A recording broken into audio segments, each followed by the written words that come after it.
Hi, I'm Dr. Kit Weathers, and it's time for the Root Tip of the Week. Traditional extraction forceps can actually be compared to a pair of pliers. And a pair of pliers, if you were to try to remove a nail from a plank, you would find that you would have to twist and turn, wiggle back and forth, and finally it would tear free.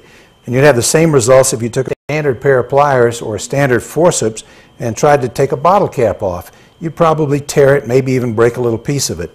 But the physics forceps uses a lever, a class 1 lever action, to gently move the tooth just a few millimeters from the socket. And this is the physics forceps. You can see the beak is attached to one side of the lid, and the other side bumper allows you to torque and gradually pop loose that cap. Same thing happens in the mouth. Now there's 5 steps involved in extracting the tooth. First thing you want to do is take a periosteal elevator and just free the tissue around the tooth.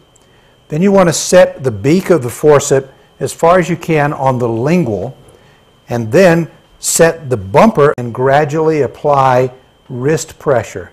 You don't squeeze the forceps, you just try to torque it a little bit, and just by using wrist action alone, you begin to pull until finally the tooth pops free for 2 or 3 millimeters, and then you can reach up and either extract it with your fingers or with a rongier or something else, and the tooth will roll out of the socket. The whole key is to put pressure on until the Sharpie's fibers break loose and allow you then to extract the tooth. This forceps that we just showed you is not for extracting and taking the tooth out completely. It's simply to break it loose. Now, if you're trying to take out a multi-rooted tooth, you know that you have to section the tooth. The beauty of the physics forceps, once you pop the tooth loose, you can now take an instrument to raise the tooth up in the socket a little bit, and you can make your section nice and perfect because now you can see exactly where those roots are. And by slightly elevating the tooth before you section it, you will wind up with a very clean alveolus. You're not going to be cutting into the bone and slicing the tissue around this area as you frequently used to do with the old style of sectioning teeth. Another trick you're going to want to use with the physics forceps is you want to take a flame-shaped diamond and go 2 or 3 millimeters below the crest of the bone, cutting into the root of the tooth, not into the bone itself. And that will give you something to place the beak of the physics forceps down into that little slot that you've made, and as it rotates back and puts a little pressure on it, it will begin to pop the tooth loose and it'll come straight up out of the socket. It is a wrist action rotational motion, and again, it could take 2 to 3 minutes for that to happen. My thumb is the bumper, my fingers is the beak, and it pops the tooth loose. Now, we've all had to extract teeth that are rotten right down to or below the gum line, and you know how much difficulty this can bring you.